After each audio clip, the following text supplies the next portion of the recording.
Welcome to the One for the Road podcast. My name is Mr. K. Alongside me, as usual, is C Squared. So, tonight, with the recent release of Bill Murray's new movie, The Friend, this weekend, we're going to talk about Bill Murray's career. But as we started going down the path of the great Bill Murray and the great comedy movies he's been in over the last 46 years, we discovered that we can't recall the last time there was a good comedy in like the last 15 years. So we're going to look into the heights of comedy throughout the decades and like why it just died all of a sudden, it seemed, in 2015. Which is 10 years ago. So, Yes. wow, where's everybody been? And, that's crazy because I mean, that was the primary stuff that I used to watch. I loved the Bill Murray stuff. I loved all the stuff that, Will Ferrell did, that all those Right. people, I mean, the great John Belushi, people Oh my like God. that, Yes. the great Dan Aykroyd, all people and the more modern folks, Ben Stiller, Owen Wilson, Yes. all those people like Ben that Stiller that had a did, run. you know, great comedy. Hey boys, what happened to you, man? Yeah. And studios are just not making any comedies. And they're like, oh, this is a comedy. And I'm like, I laughed twice. It's a drama. Come on. Right, I yeah, mean, they've got exactly. How do you? examples that we'll go over that they're claiming are comedies. And I was like, those are good movies. I laughed maybe twice. I mean, they were humorous, but good Lord. I mean, there's movies we're going to mention that came out in the 70s and 80s that are just gut busters. I mean, Right, and rib breakers. yep, and that's the kind of comedy, it's one gag strewn together as a next, loosely written into a script. What happened to that, man? Right. It's like that is just, um, you know, just great stuff that came out. Well, whatever happened to Austin Powers, Right. man? Right. Mike, uh, um, uh, Mike Myers. Mike Myers, thank you. Yep. Yep. Mike Myers, great stuff. How are we not making more of those? And Right. you could have made a string of those, and nobody would have ever got tired of those. Man. Right. So as Chris C Squared is mentioning, and you can kind of see the theme here. So in 1975, Saturday Night Live premieres, and these guys start to get really big really fast. I mean, Chevy Chase is so big, he leaves after 1 year to start making comedies, and pretty good comedies too. Uh, After his career, the second stars to leave, of course, were Belushi and Aykroyd. And Belushi, prior to that, was in Animal House, which was gigantic. One of the And they greats. up One to of the make greats. the Blues Brothers and Neighbors, which were really big hits, late 70s, early 80s, really funny. So if you were to characterize really quick some of the big movies in 75 to 85, they were Saturday Night Live alums. They'd be on Saturday Night Live. You get huge. You leave Saturday Night Live. Then you start making blockbusters. So in Bill Right. Murray's case, he right before he leaves, he makes Meatballs. That blows up. He's fantastic in it. Then he goes on, just really quickly. Here's Bill Murray's run from 79 to 84. Is he does Hunter S. Thompson in the Buffalo Roam. Did you ever see that? Yes, I did. That was so good. That Classic. was a great movie. Then Caddyshack Stripes, right in a row. I mean, Yeah. boom, boom. I mean, he's the groundskeeper Stripes. at Oh my God. Caddyshack. What classic. Man. Chevy Chase Caddyshack. is in Caddyshack. Iconic. Stripes. Iconic. And Right. And then 84, he rounds out 84 with Ghostbusters. So, I mean, yep. it's if you look at those movies, Caddyshack, Chevy Chase, Bill Murray from Saturday Night Live, Stripes, it's Bill Murray and guys from SCTV who were really huge, like Yeah. Harold Ramis and John Candy. Then Yep. he does Ghostbusters, him and the Aykroyd. the great Harold Ramis, God rest Right. his soul. Oh, Yeah, yes. and Who wrote Animal House, co-wrote Animal I thought House. he wrote Ghostbusters too. Yes, yeah. And he co-wrote Animal House. So, Yeah, I mean, yeah, yeah, just an unbelievable talent. yeah, So that seems to be the trend from at least till 84. I mean, there's a good run there from about 78 to 84 where it's just these SNL alums just blow up that and that seemed to be the formula. It even continues in the 80s. There's Eddie Murphy. I mean, Eddie yeah. Murphy, Saturday Night Live, does Trading 48 hours. Eddie Murphy and Dan Aykroyd trading places. Oh, yes. That was a great movie. Iconic and so relevant to today, but we won't turn this into a market episode. Right. Right. I mean, as far as Bill Murray goes, he kind of jumps in. He does Scrooged, and of course, Ghostbusters 2. You got to do Ghostbusters 2 because Ghostbusters 1 is just gigantic. If you do a 2 and it does half that, you're gonna be in really good shape. So, I mean, that carries us into the 90s a little bit, but we were looking at like there is a wild string from about 2000 to 2015 where it's like the Judd Apatow, Will Ferrell type situation going on. Wedding Crashers with right. Owen Wilson and Will Ferrell and Ben Stiller. Classic stuff. Let's see what else was in there when. So, just if you look at Judd Apatow related movies starting in 2005, you've got The 40-Year-Old Virgin, Knocked Up, Funny People, Trainwreck, Walk Hard, The Dewey Cox Story, which is just really, really good and funny. Yeah. The Pineapple Express was pretty good. Anchorman 1 and 2. Yeah. 2004 and then 2013. Talladega Nights, 2006. And that old same crew crosses over to like Zoolander and yes, like that was just a riot, man. Yeah, and I'm sorry, we should probably step back to the 90s here. I mean, the 90s, Mike Myers is on fire with first it's Wayne's World 1 and 2. That's huge. Then he does this Austin Powers series, which is unbelievable. I can't believe they're not still making those. That was the best shtick in the world, man.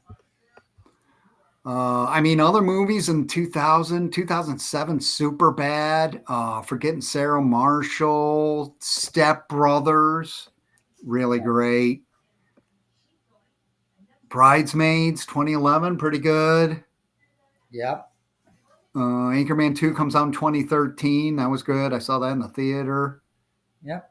How I don't understand how Hollywood doesn't think that these things can make money other than, I guess it's not cheap to hire a bunch of comedians who are already famous, but on the same token, there are no new comedians you could hire and to do these scripts. Right. What's up with that, man? I mean, it's really strange, even Hollywood as a whole lately, because it's like, who's the next movie? Remember there were movie stars? I mean, there have been movie stars since they started making movies. Let's go. I mean, Chaplin. You can go up from Chaplin, and just be like, back in the heyday, 70s, Warren Beatty, Dustin Hoffman, Robert De Niro. Where is that pack today? Right.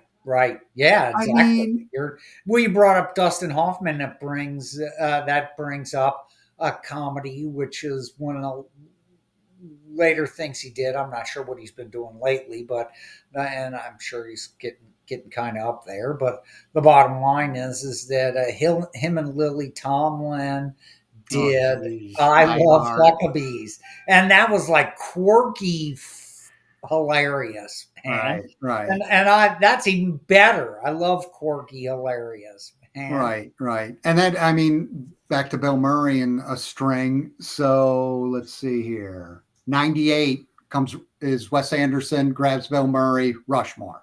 Right. And Yeah. that starts a string of some unbelievably great Wes Anderson movies. And Wes Anderson, like, almost had a role. I have to have Bill Murray in my Right. movies Right. from Rushmore on. So there's a string of his movies like The Aquatic Life with Steve Zissou, The Royal Tenenbaums, which is Yep. absolutely great, Yep. Yeah. Yeah. Yeah. And and that other was what you movies. bring up, the Royal Tannenbaum. That was a quirky comedy, and Yes, that it was. But and then you had other flat out things, Kingpins, and where he does yes, with Woody Harrelson. Come on, Woody, what happened to you, right, brother? right, right. Yeah. And again, a lot of these guys start making serious movies, but uh, Yeah, so I am disappointed in Hollywood substantially. You need somebody to make a low budget comedy. I got a few in the can. Give me a call.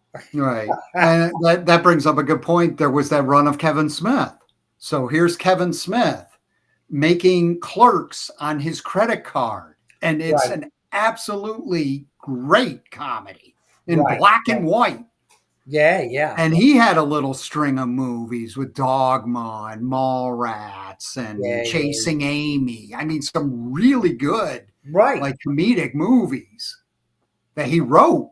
Yeah. And right. And how where did these people go to?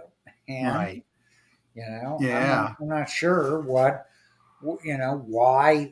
how that can't, especially if you're using unknowns. I get it, big stars want big money, but the bottom line is that you can't find any unknowns going down to the comedy club, Right. your Right. local comedy club, and picking somebody up and saying, hey man, you want to do a movie? Right.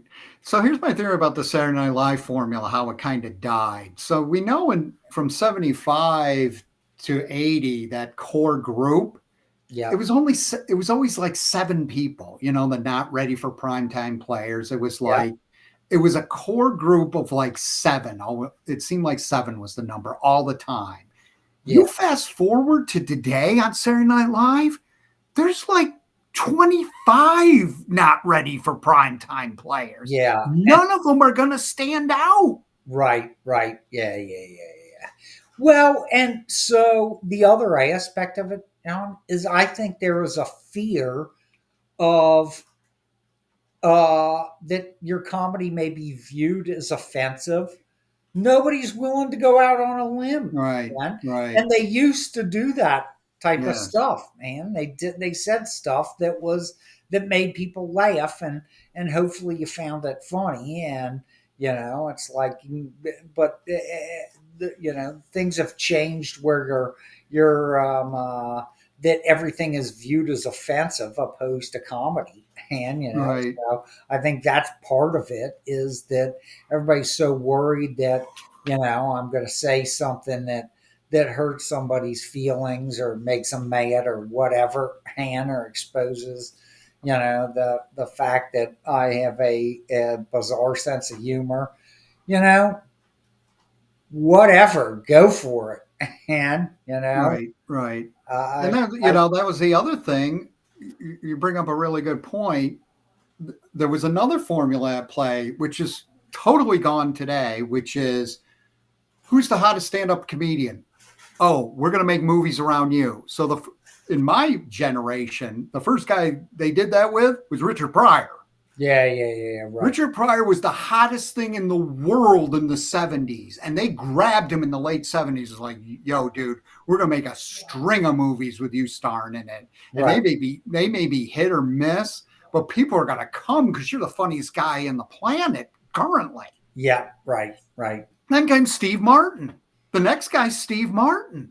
Yeah, all Steve right. Martin's blazing hot in the late 70s. They grab him. Okay, we're going to make The Jerk. Yeah, We're going to make all these comedies with you in it throughout the 80s. yeah, And most of them did well. right. And So there was that formula going on. Go ahead, C squared. well, and I say again, where are all these? Uh, where are people scouting comedians that can be funny? And Right. it's like I just look at it and say I just don't know why nobody's doing that, because you could probably make a small string of movies on the cheap with somebody looking for a break that's doing comedy. And it's like um uh, and that's how all these movies were made. I mean, I one that I can think on the cheap that is, kind of a closet classic, Doctor Detroit with Dan Oh yeah, Aykroyd and yeah, that was Howard good. Hessman, That was good. That was funny. um, oh shucks, I'm trying to think of some of the other people in there. Hilarious. Yes, yes, that was very good. Yeah. Well, so again, so let's put that formula today. Let's grab the greatest comedians right now and try and make a movie with them. So in my top two, it's Chappelle and Bill Burr. Well, I was going to bring up Chappelle. I mean, I don't know why Chappelle's not doing, other than the fact that he was in a few movies that were not comedy, that were, I guess, meant to be comedies, but weren't. The Well, script Half Baked is good, I think, pretty but after, and but I think he could be hilarious. right, right. I mean, his only real hit was Half Baked. If you talk about comedies, I mean, he Yeah, was with Men in Tights, and he's like 19 years old, and he's not the star. He's right. kind of the star of Half Baked. That's kind of an indie. You'd like it. Yeah, It's yeah, indie comedy, low budget, and I would say that's his best movie. But here's the thing: those guys now have multiple revenue streams. yeah, yeah, yeah. So when they do concerts, I mean, they'll do Madison Square Garden, Radio City Music Hall for days and sell them out. Bill Burr sells out Fenway Park. That is, yeah. I So guess it some is of these quite hard huge to go. comedians are just making so much bank. And that was unheard of in the 70s and 80s. Yeah. Well, although, you know what? Who comes to the local comedy clubs? Because, if you're going to the one that you go to up in Montgomery that we've been to, dude, All right, go bananas. you ain't making that ain't Fenway Park. I can tell you Right, that. right, And, right. And Bill that Burr's place been holds there, 100 so people, man. right, right. So That brings somebody's up, coming there. yeah, that brings up a memory. Bert Kreischer is a stand-up comedian who's, I mean, all right, I mean, he's got to be top 10. He's a very good comedian. He sells out. I mean, he'll come to US Bank, sell it out. He'll come to where the Cleveland Cavaliers play, Yeah. sell it out. Like it's a basketball game and it's him. He tried to make a comedy a couple years ago and it bombed and everybody said it was good, but no one came out for it. Yeah, yeah. The Well, Machine. It's called The Machine. It was made yeah, about 3 years ago and he wrote it too. yeah, And it's based off like this somewhat true story of that he uses in his comedic routine, but he just expanded it to make it a movie. And he grabbed right. Mark Hamill to be in it as his dad. Yeah. And he So was like, I'm trying to make a comedic movie. It was like, but everybody's like, not interested, but they love him. He hits the road.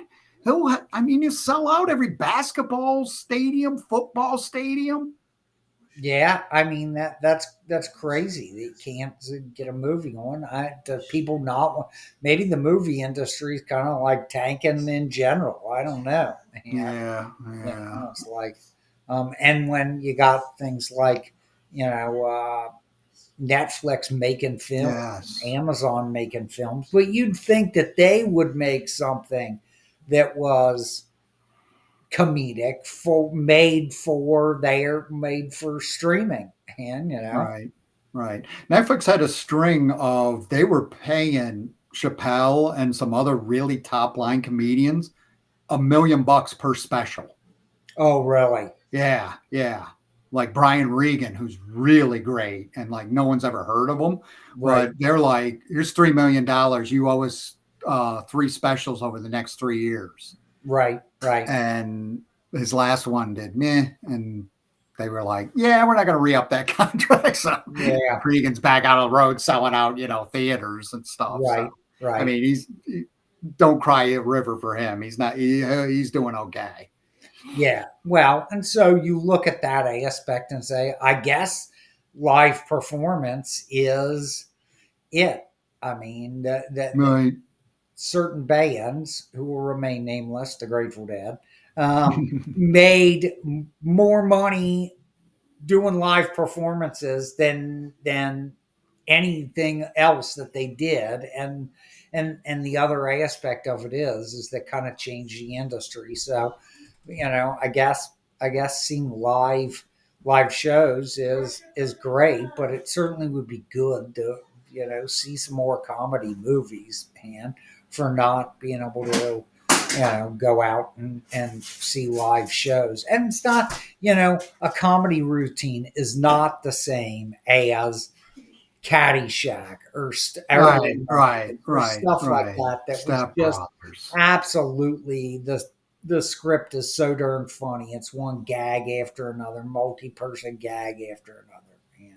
Right, right. I mean, even Sandler's movies, I mean, were just like, they're just coming at you. And it's just like silly sophomoric stuff and pranks and stuff. But still, That was fun. Dude, those were the laugh out loud right.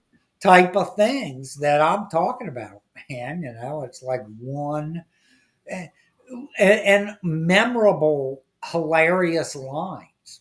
Right, right, right. It's like the people repeat for 40 years, and Right. that's Oh, yeah. Bill Murray talking about the Dalai Lama stiffening him and Caddyshack stiffening him for caddying for him. Son of a groundskeeper. Giving him total enlightenment, but I got that going for me. I mean, dude, that is hilarious. Right, That's hilarious stuff, man. Yeah, yeah. To Tommy Chong, where are you, Tommy Chong? You're still alive, buddy. Come on. Yeah. Those movies were really good too. They had a string. Dude, that was hilarious, man. And again, they came up through the comedy ranks and the comedy album ranks. They were just huge, and they're like, "Yeah, let's make a movie based off of the stuff you guys are talking about." And they just expanded it, and it was great. Up in Smoke is unbelievable. Oh my god, dude, hilarious stuff, man. But yeah, it's just nobody's coming out with something original like that. I mean, Kreischer was the last one where it was like, okay, I'm gonna make a movie to expand upon a routine I do a lot that everybody loves, and just didn't go anywhere. Unlike Cheech and Chong. Maybe he didn't get the right promotion on that deal. And yeah, that's true. I mean, people aren't going to movie cinemas, but you would think that somebody would buy the streaming rights for that, and unless all those guys are getting screwed on the streaming rights. I don't know. I know the music industry is abysmal at this point, but so maybe that's happening in the movie business too. Right. I think you made a good point earlier. I want to touch upon again about comedy in general. You got to be really careful now and not offend. Right. And I'm thinking that might be carrying over to the movie industry. They're afraid to make comedies because they're afraid to offend somebody. And you brought up a point off air we can get into where people are making comedies because they won't sell internationally. Well, they're skeptical. I did read that online, that everybody internationally has a sense of humor, and the industry has shifted to trying to make international films to make as much money as they possibly can. Right. You can't make a few comedies that only play in the United States that you could, stream and make some money off of. And, it's like, how expensive, especially with a bunch of unknowns and a rough script of just gags, how expensive can this be? There's no Oh, special, compared to Marvel? yeah, I mean, there's look no at all the other special movies. effects in this thing. It's just a bunch of scenes of gags, dude. Right. I can't see how that it can even rival, the a pilot that a 5 minute pilot that you're cutting of like a Marvel movie or some sci-fi Right. movie, man. Right. I mean, that brings up a good point. Like in the 70s, the 80s, like The Jerk. What was the budget for The Jerk? I Right. mean, and how much money did that make? And what was the profit margin? Right. Yeah. Yeah. Right. Exactly. And I you mean, know, and I will tell you what, you looked at things like Animal House. Other than right. John Belushi, everybody else in that movie at that time was not well Oh, known. yeah, complete They might unknown. have had an acting career previous to that, but they certainly were not well known. Right, Um, right. so, I mean, wow. You look at I that. mean, they threw Donald Sutherland in a Oh, that's dramatic true. That is piece true. of it. There's the other But one. it isn't like when you see the Animal House poster, it doesn't say Donald Sutherland like above everybody else.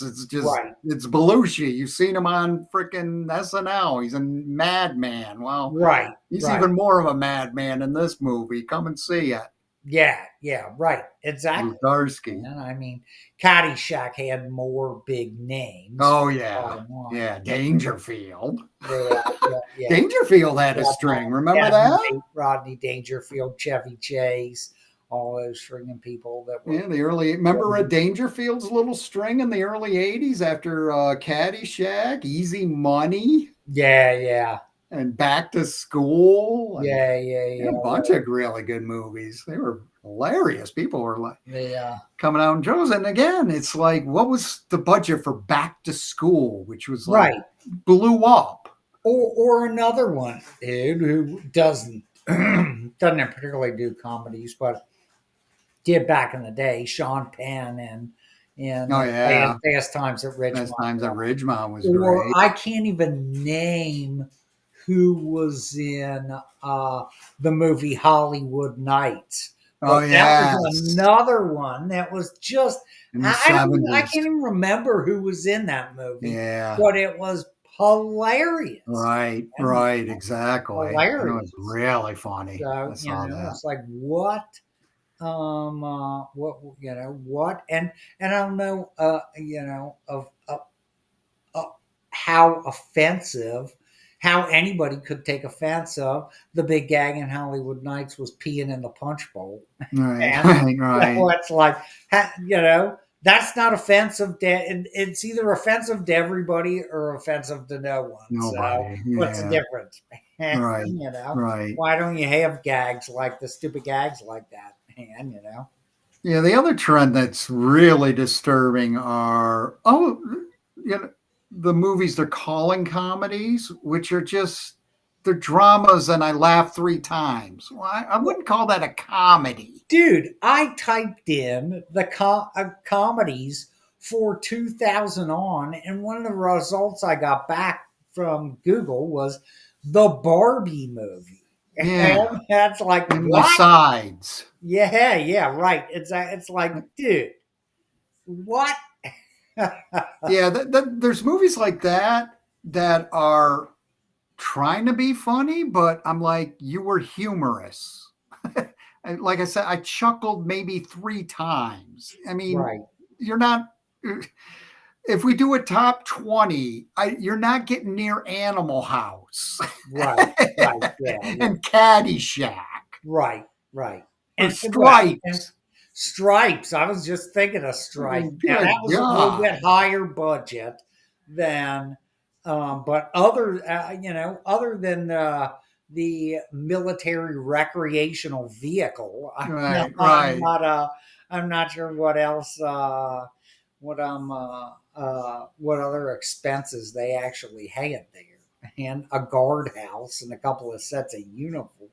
Right, right. Um, But so I just don't know, why how people don't see that there is profit in these films. And now Yeah, I know Bill yeah. Murray's got Groundhog Day 2 coming up, and Mhm. maybe that's real funny. But if they recycled all the gags from one, that's not Right, all right. that funny, man.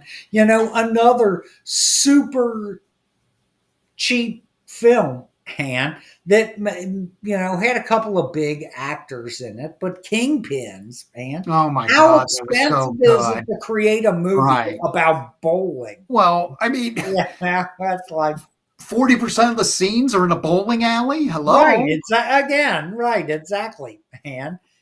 Just stupid stuff. And Riot, the Bill Murray Right. character, hilarious. The Woody Harrelson character, hilarious. And Yeah. it's like, Yeah, that was a great movie. And it's, yeah, I mean, no, you had to pay some actors who were already famous in there, but it's like you wouldn't have had to use famous actors. You could have made that thing with oh, there's four really. I mean, yeah, and then there's just bit players, if you ask me. And yeah, yeah, the I can't remember the actress who was in it, but she was kind of unknown at the time. yeah. Right, I think it Because was I mean, it's Ray, Quaid, Ray, Harrelson, and Murray are the biggies in that movie. yeah, yeah. I mean, I so very very unclear, but I would love the opportunity to make some films like that, Right, and right, because it's like how the editing can't be that hard, can't be that expensive. The cutting of the film is not does not have all those computer graphics and all kinds of stuff in there. It is just really, a bunch of comedy gags. How hard is it to, especially with seasoned comedians, how hard is it to deliver a few lines and right, then string all that stuff together? And, right, you right, could, if you would think that what they would do is specifically focused on the production aspect of that and have like one comedy production house specifically for that could crank these things out, right, man. Because you're not doing all this precision level, you know chroma key mix of animation with live action and all this kind of stuff like that you have to do with a big budget film. And literally, you are stringing scenes together. You could possibly sub that out to kids on the right, internet that know how to use, Final Cut Pro or, right, the Adobe Suite or like right. that to string these scenes together. This really cannot be that hard. And Yeah, I mean, it, so that gets me to think of what is going to be the next Clerks. So Clerks, dude, all unknowns. I mean, yeah, Kevin Smith is just like writing Clerks yeah, and grabs a couple of his friends and local actors and make this black and white movie, and it just goes to film festivals and blows up. Then it hits major releases and blows up. It's got no stars. I mean, I don't know the history of how he got a major studio to back him up, but I mean, beyond that, it's just this really talented writer grabbed some, you know, talented actors to, read his lines, right. and it just blows up. And you're thinking, how is that going to happen today? Yeah. Well, and one that we have left out that literally, dude, I can't believe we left him out. The late great Robin Williams. Right, right, And right. I mean, so you look at that aspect, dude, and a string of, you know, funny, great movies. And, you know, it's like that even mixed lots of comedy with a Oh little yeah. bit of drama. Dead Good Poets. Morning Vietnam That's right, is dude. a Good Morning Vietnam, Dead Poets Society. yeah, Man. Classic stuff like that, dude, that were iconic films. And yeah, you know, it's like I'm wondering where that type of stuff can be had in any way, shape, or form. And again, if you had the acting, the small acting crew, once you cut this film, which, you know, I can't believe it's more than 6 to 8 weeks to hire some of these people to cut this film. If you were working the standard Hollywood 12 to 14-hour days, right, and for that type thing. And then you're going to, you know, post production right, and, you know, right, to stringing these scenes together. And, you know, it's like how hard can this be? And, right, right. you I know, am just it's I'm almost getting sad because they're the last bunch of comedies that came out were all about the writing, if you ask me. There's Kevin Smith. He wrote everything. And it is just like, this is my vision. I wrote everything. Just it's going to be great. And you go up a little bit.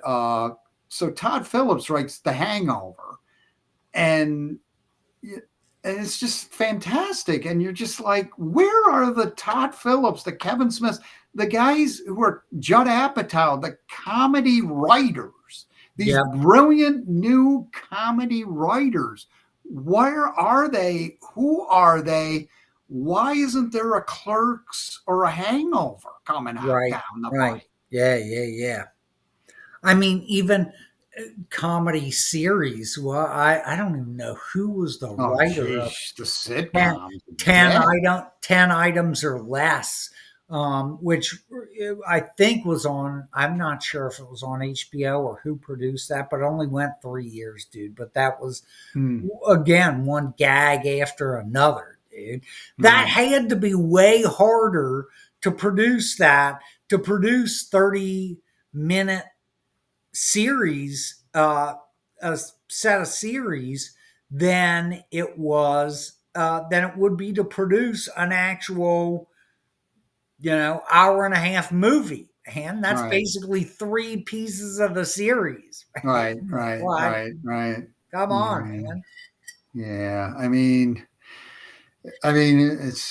it's just nuts. I mean, you think about throughout the years, you had In Living Color that born Jim Carrey. Jim Carrey goes on this string. There was the Ben Stiller string. He was writing and making these fantastic movies that were just laugh out loud funny, from Zoolander and Meet the Um, Parents. yep. Yeah. And it's Zoolander. like I'm not Yeah. expecting, a renaissance, a rebirth of Kevin Smith or Ben Stiller. I mean, we're talking 10, 20 years ago, these guys were at their But, peak. you know, again, dude, Zoolander, a story about the fashion industry. Right, right, You right, know, it's like there are no special effects happening here, dude. right, It's like this is a you know, a loosely strung together story about the fashion industry with one comedy line after another. And right, you right. know, it's like so I'm not sure what to say about that. That film could not have been that expensive to produce. It was mostly done in a warehouse. Right, right, exactly. Oh my Yeah. God. Yeah, a lot of it was in warehouses. The other thing that brings up a good point with Zoolander, I thought of, is what happened to satires and parodies in movies? I Right. mean, Yeah. Zoolander's a parody. Right. Okay, make a parody. Somebody make a parody. Of the fashion industry, you could make a parody of almost anything. Right. And, you know, it's like, I yeah, mean, it's like the lost art of satire and parody have gone. I mean, right. I remember Mad Magazine. I mean, Yeah, well, and that what National was the Lampoon. show 10 items or less? A parody of owning a single chain supermarket, Right, man, or right, single store supermarket. And I mean, it's really not that difficult to go through this. right, And some of those episodes were just absolutely, gut busters. right, And, but right. so I'm not sure if people don't like to laugh anymore, or that people are not, you know, not on the same wavelength for comedy anymore. But wow. Yeah. The other thing too is political. There's no political satires. I'm like, oh my god, that's a rife industry of comedy. Well, and yeah, and so the bottom line is they do skits on Saturday Night Live about politics, and they're lame. They're not even Right, funny. right, and It's like if you're going to make make fun of somebody, let's make this funny, and let's right, make it really funny. Let's dig down a little bit, not some just dorky impersonation of somebody, and let's dig some stuff up and make it actually funny. And right, right. So that's about all I got. C squared. Anything else? yeah, no. I'm done complaining. Thanks for listening, I'm folks. getting sad. I feel so much better now. I'm just sad. I'm just sad that I there's can complain. no good comedies anymore. But Yeah, thankfully, guys like Bill Murray, John Belushi, Eddie Murphy, Will Ferrell, you go on and on. Ben yeah, Stiller have given us a huge treasury of great yeah, comedic works, and I highly recommend, especially young folks, if you haven't seen some of those movies, yeah, go out and yeah. Another go out thing, and young seek folks, them start out. asking for these things, and maybe you'll have a laugh once in a while. I can tell you, Right, right. We could uh, all use one. there's some. We could all use one, and there's some value in that. I can tell you Right, that. And right. So let me do some business. You can reach us on email at onefortheroadpodcast@gmail.com. Our soon to be constructed website is onefortheroad.net. Audio versions of our podcasts are available on rss.com, Spotify, and Podbean. We have X and Facebook presence. You can see them in the audio podcast information concerning how to reach us on X and Facebook. yep, Uh, studios. We just gave yes. your email address. Yes. We are waiting to field any Right. reasonable offer. Please make an original comedy and That's you right. know, don't rehash. I mean, Groundhog 2. All right. And if you I'm act looking now, for, I you like get Bill Murray. both of us for the low price. Yes. Yes. Yes. All right, everybody, for C squared, I'm Mr. K. Have a great week. Yep. Thanks, Talk to you folks. later.